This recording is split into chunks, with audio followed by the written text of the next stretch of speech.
It started like any other quiet morning in our peaceful suburban neighborhood, where neatly trimmed hedges and pristine driveways masked the undercurrent of prejudice and entitlement that thrived within the walls of the local homeowners association, presided over by a woman whose name had become synonymous with pettiness and cruelty, Karen Whitmore.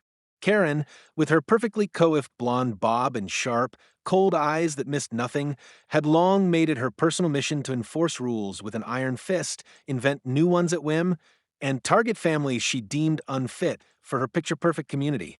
My family, unfortunately, had been in her crosshairs since the day we moved into our home on Elmwood Crescent. You see, my 10-year-old daughter Lily was born with cerebral palsy, confined to a wheelchair, and yet she was the brightest, kindest, and most resilient child you'd ever meet. From the moment we arrived, Karen saw her disability not as a challenge to be embraced, but as an inconvenience to be expunged. It began with anonymous complaints about the wheelchair ramp I had built at the front of our house, citing it as an unauthorized modification that violated HOA aesthetic codes. Then came the fines for leaving Lily's specialized van parked in the driveway for too long, though it never exceeded the allowed limit. Despite my numerous attempts to address these grievances through official channels, the harassment escalated. I often wondered if Karen's animosity stemmed from ignorance, bigotry, or some twisted vendetta. But nothing could have prepared me for the night. Everything spiraled beyond repair. It was during the HOA's annual summer gala, a pretentious event hosted in the community clubhouse, where attendance was practically mandatory under the threat of further HOA penalties. I had intended to stay home with Lily, but my wife, Emma, convinced me it would be an opportunity to extend an olive branch. Reluctantly, I agreed, believing that perhaps, in public, Karen might restrain her venom. The evening began uneventfully with forced pleasantries and overly sweetened cocktails, but the moment Lily entered the room, the temperature seemed to drop. Karen's lips curled into a sneer as she approached us, commenting on how it was so brave of us to bring our poor little invalid out in public. I bit back my fury, unwilling to ruin the night for Emma, but Lily, as always, responded with grace beyond her years. However, it wasn't enough for Karen. Halfway through the evening, Lily's service dog, Max, needed to be taken outside, and Lily, eager for a breath of fresh air, asked to go along. I accompanied her to the courtyard, leaving Emma inside. That's when it happened. Karen and a few of her equally vile followers cornered us near the fountain. Karen accused Lily of disturbing the peace, claiming Max was aggressive and a danger to the other guests. I tried reasoning, explaining Max was certified and trained, but Karen, drunk on power and wine, grew more volatile. Without warning, she shoved Lily's wheelchair, causing her to tip dangerously before I caught it. Enraged, I demanded she back off, only for her to shriek, "Animals like her don't belong here." Security was called, not on Karen, but on me. The guards, under Karen's thumb, ordered us to leave. The next day, I filed an official report with the HOA board, which unsurprisingly lost the complaint. That might have been the end of it, if not for the incident that followed a week later. On a sunny afternoon, Lily and Max were in our front yard, enjoying the shade, when Karen approached with a police officer in tow, claiming Lily had threatened her with the dog. The officer, clearly embarrassed but forced to respond, questioned Lily, who was frightened but adamant she'd done no such thing. Despite the lack of evidence and multiple neighbor testimonies in our favor, Karen was relentless, pressing for charges of harassment, assault, and shockingly attempted murder. It was absurd, but her influence ran deep. Somehow the charges stuck. It was then I decided to reveal who I really was. You see, to maintain a sense of normalcy for Lily and shield her from the scrutiny my position attracted, I had kept my role as a federal judge in the Northern District Court under wraps, using only my first name in neighborhood dealings. Few outside my courthouse and government circles knew that the quiet man on Elmwood Crescent was the Honorable Judge Daniel Grayson. I instructed my attorney to remain silent about my identity as the legal process unfolded, determined to watch Karen's hubris drag her into a web of her own making. The case caught media attention when Karen, in a bid for greater publicity, held a press conference decrying the threat disabled individuals pose to the harmony of law-abiding communities. Her words sent shockwaves across social media, drawing both outrage and support from fringe groups. Karen relished the limelight, calling for the maximum penalty for Lily's crimes, which, in her deranged rhetoric, meant the death penalty. It was unprecedented, absurd, and horrifying. The district court judge initially assigned to the case recused themselves after receiving death threats, and by pure procedural happenstance, the file landed on my desk. The irony was suffocating. I faced a moral dilemma: recuse myself and risk Lily being subjected to further injustice, or take the case and expose Karen for who she truly was. After careful consideration, I chose the latter, ensuring every procedural safeguard was met to prevent conflicts of interest. I summoned the parties for a preliminary hearing, scheduling it under the strictest confidentiality to avoid media interference. The morning of the hearing, the courtroom buzzed with tension. Karen strutted in with her team of lawyers, clad in designer suits, unaware of who presided behind the chamber doors. Lily sat quietly beside our family lawyer, her fragile frame dwarfed by the massive oak benches. I entered the courtroom in full robes, gavel in hand, and took my seat on the bench. The room fell silent as Karen's eyes met mine. Confusion flickered across her face, followed by dawning horror. The blood drained from her features as she realized the man she had tormented for years was now the judge overseeing the case that could determine her fate. I allowed no emotion to betray my thoughts, announcing the case number and charges in a steady, authoritative voice. The defense counsel stammered, requesting an immediate recess, but I denied it, proceeding with the evidentiary hearing. The prosecution presented Karen's own inflammatory public statements as evidence of bias, along with video footage from the gala and neighbor testimonies refuting her claims. The more the evidence mounted, the paler Karen became. Each witness, once intimidated by her influence, spoke freely now under my protection, detailing years of harassment and abuse. Lily's composure through the ordeal was nothing short of heroic. When I finally called for closing statements, Karen's lawyer made a half-hearted attempt to salvage her image, claiming mental duress and community stress. It was laughable. I delivered my ruling with unwavering clarity. All charges against Lily were dismissed with prejudice, and a countersuit for defamation, false imprisonment, and civil rights violations was approved for trial. I then ordered Karen remanded to custody on charges of perjury, harassment, and incitement of violence. The courtroom erupted in applause, the sound of justice long overdue. Karen's reign of terror had ended not with a bang, but with a gavel's resounding strike. As she was led away in handcuffs, the weight of years lifted from my shoulders. Yet this was only the beginning. The federal investigation into the HOA's practices I ordered next would reveal far more skeletons in their well-manicured closets, but that, I knew, would be a reckoning for another day. The aftermath of that fateful day in court rippled through our neighborhood like a thunderclap, shattering the illusion of tranquility that Karen and her cronies had so meticulously crafted over the years. The sight of her being led away in handcuffs, her face a mask of shock and disbelief, was seared into the memories of every resident present in that courtroom. For the first time in years, people whispered openly about her tyranny, relieved to see the iron grip of her rule finally broken. But while the courtroom victory brought a sense of vindication, it also unleashed a maelstrom of consequences that none of us fully anticipated. That evening after Karen's arraignment, I returned home to find reporters and camera crews swarming our front lawn, their floodlights piercing the darkness, eager for a statement from the federal judge who had passed sentence on a notorious HOA president. I had long kept my personal life and public office separate, shielding Lily from the scrutiny that came with my title, but now the line had been irreversibly crossed.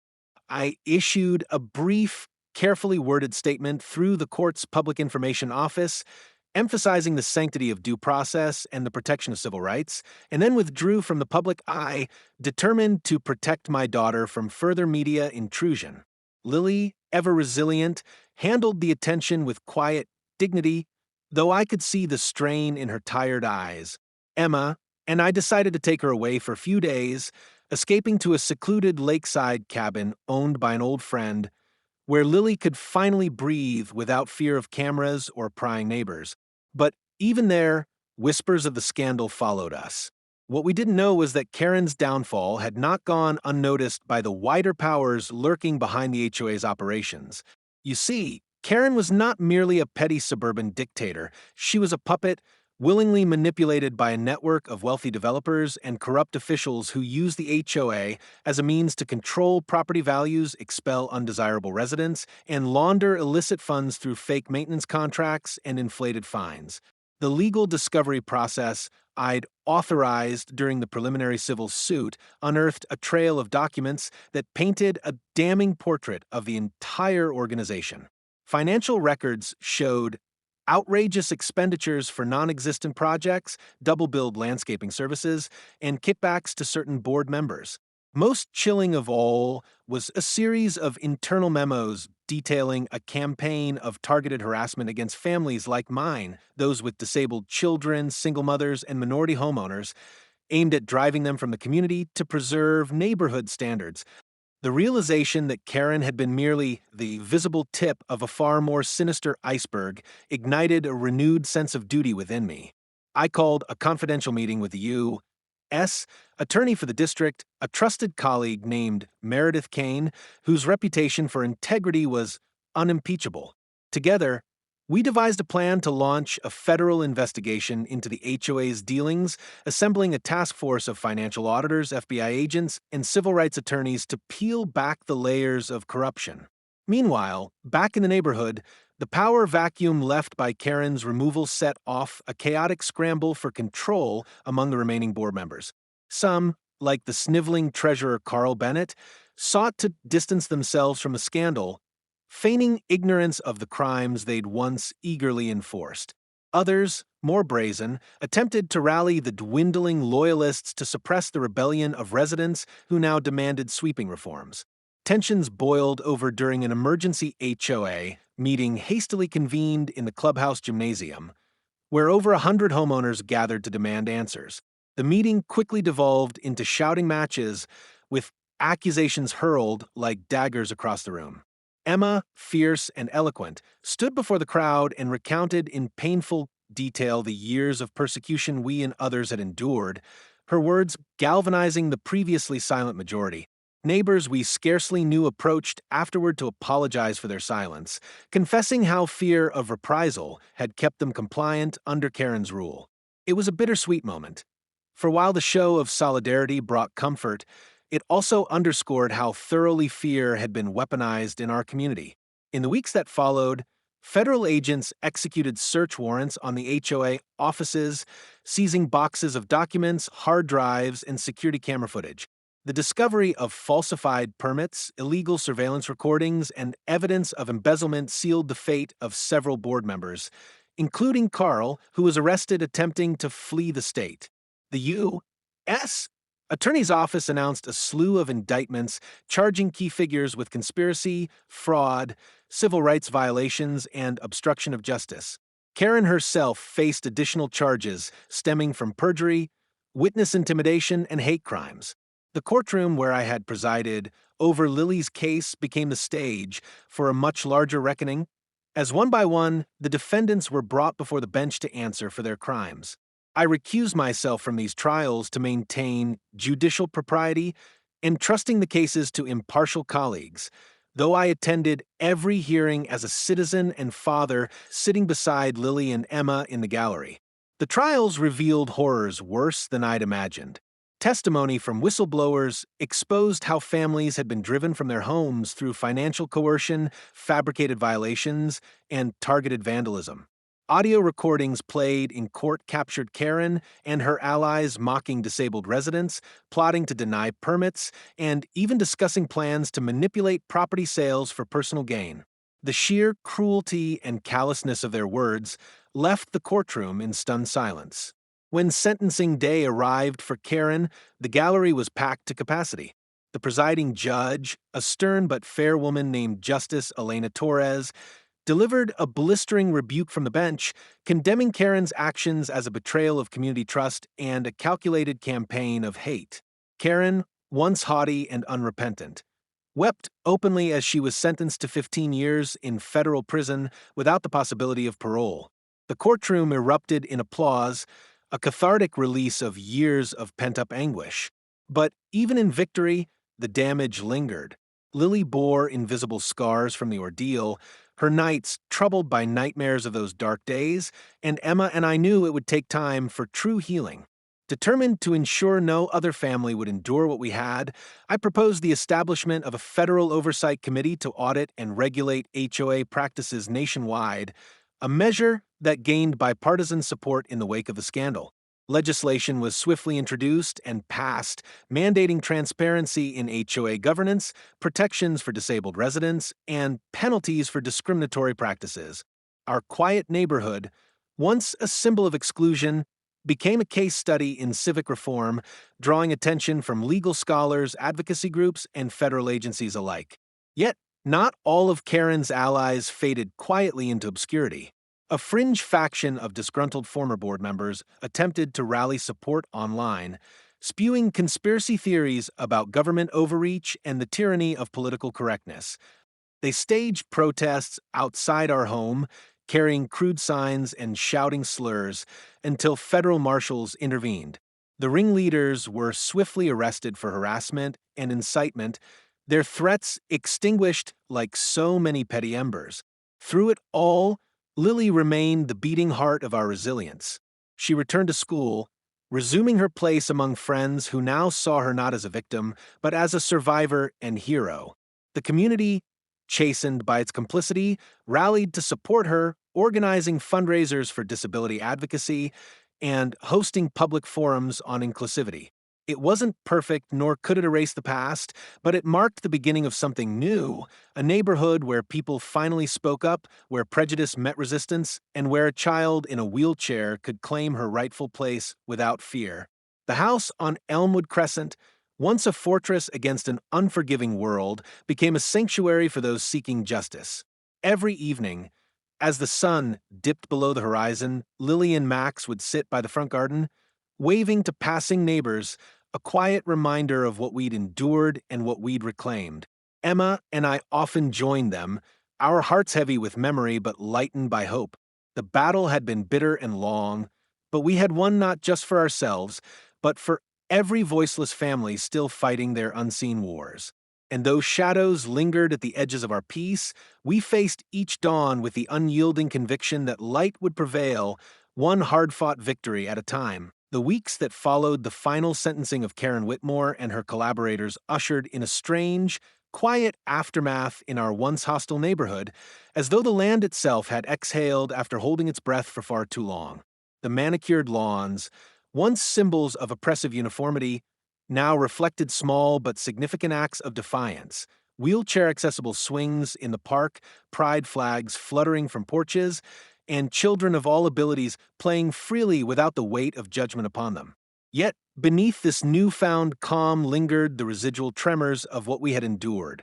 Even with the trials concluded and the HOA's old guard dismantled, rebuilding the community's spirit proved no simple task. Many families, still shaken by the revelations and years of intimidation, grappled with guilt for their silence or complicity. Some moved away, unable to face the daily reminders of their inaction, while others sought to make amends, joining neighborhood watch committees, participating in outreach programs, and volunteering for disability rights initiatives. Emma and I remained steadfast, understanding that true healing required not only policy changes, but shifts of the heart, one neighbor at a time. In the immediate aftermath of Karen's conviction, the Federal Oversight Committee I'd championed took shape with surprising speed, working alongside you. Attorney Meredith Kane, advocacy leaders, and civil rights experts, we crafted a comprehensive regulatory framework for homeowners associations nationwide. The legislation, dubbed the Community Fairness and Accountability Act, mandated annual audits of HOA, financial records, strict anti-discrimination policies, transparent rulemaking procedures, and the establishment of ombudsman offices in every state to mediate disputes before they escalated into legal battles.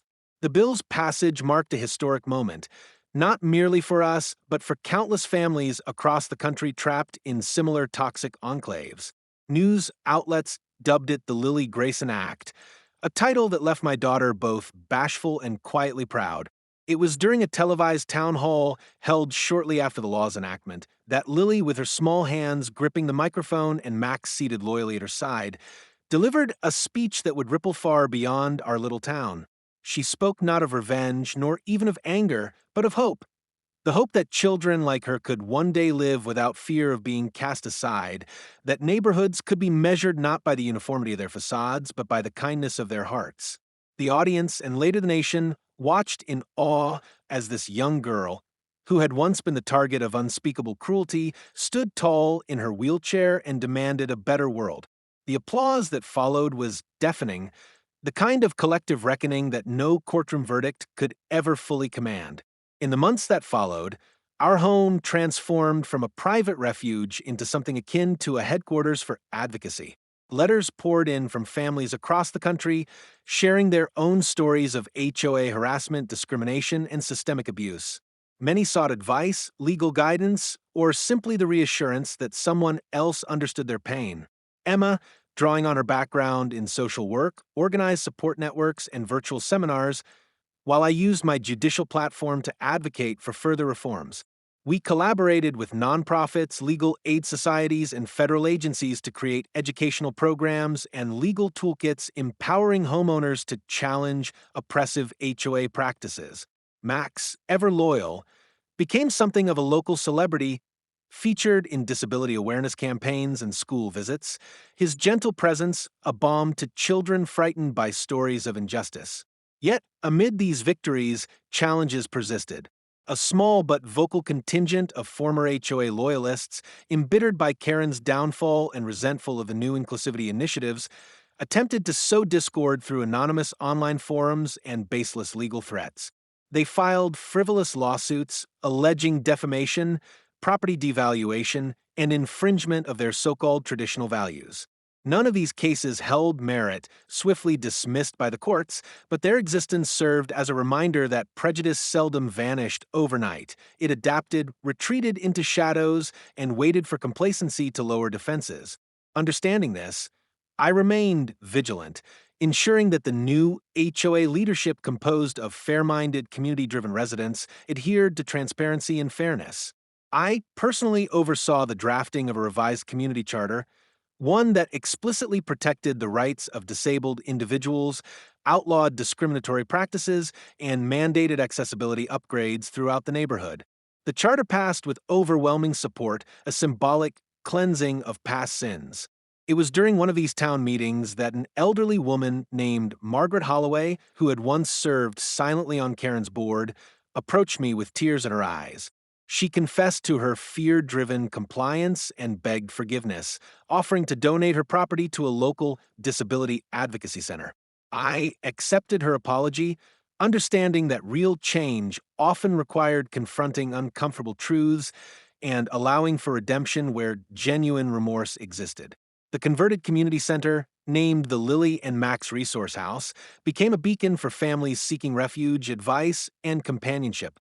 Its programs ranged from legal clinics to recreational activities for disabled children, a living testament to resilience born from hardship. Despite these strides, the personal cost of the ordeal lingered. Lily, though brave beyond measure, carried invisible scars.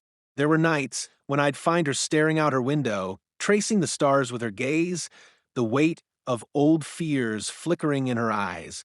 Emma and I provided unwavering support, enrolling her in therapy sessions and gently encouraging her participation in activities she once loved. With time and the unyielding affection of those who truly saw her worth, the shadows lifted. She returned to school full-time, joined the debate team, and even won a national essay contest on civil liberties. Her words an eloquent declaration that no child should ever be judged by what others perceive as their limitations. The neighborhood itself, now a tapestry of diversity and resilience, blossomed in ways Karen could never have imagined. Families once isolated by fear now gathered for block parties, community cleanups, and holiday celebrations. A community garden replaced the empty lot Karen had long earmarked for an exclusive clubhouse expansion, its rows of vegetables and flowers tended by hands both young and old, able-bodied and disabled. Every Sunday, Emma organized inclusive story circles at the park, where children of all backgrounds shared tales and laughter under the old oak tree by the playground, the same playground that now boasted fully accessible equipment and sensory-friendly play areas. It wasn't perfect. No community ever is. There were still disagreements, occasional flare-ups of old prejudices, and the inevitable frictions of human coexistence. But unlike before, these conflicts were met with open dialogue, swift mediation, and a collective refusal to return to the oppressive silence of the past. The spirit of accountability, once foreign to Elmwood Crescent, had taken root. As for Karen, her story faded from headlines, but not from memory. In prison, she attempted to mount appeals, each one denied by the higher courts, their rulings citing the egregiousness of her crimes and the danger posed by her unrepentant nature. Reports from correctional staff painted a picture of a woman still clinging to bitterness, unable or unwilling to reckon with the consequences of her actions. Rumors surfaced of her trying to manipulate other inmates and staff, attempts that backfired and left her increasingly isolated. In the end, the empire she built on cruelty crumbled to dust, her name remembered only as a cautionary tale. On the first anniversary of the court's final verdict, our family hosted a community remembrance at the Lily and Max Resource House. Dozens gathered beneath a canopy of lanterns, each one inscribed with messages of hope, forgiveness, and remembrance for those who had suffered in silence for too long. As night fell, we released the lanterns into the sky, their soft glow drifting upward, carrying with them the memories of pain, resilience, and transformation. Standing there with Emma's hand in mine and Lily nestled between us, I felt a profound peace I hadn't known in years. It struck me then that while justice could be dispensed in a courtroom, true healing unfolded in the hearts of those left behind. We had not merely survived Karen's reign, we had remade our world in defiance of it, forging a community where difference was celebrated and cruelty met its match in unyielding solidarity. In the end, the story of Elmwood Crescent was no longer hers to tell. It belonged to the children laughing freely on playgrounds once off-limits, to the neighbors who now greeted one another without suspicion, and to a girl in a wheelchair who proved that strength could wear the gentlest face. And as long as those lanterns lit up the night sky, carrying their fragile flames into the darkness, we knew the light of justice would never again be so easily extinguished.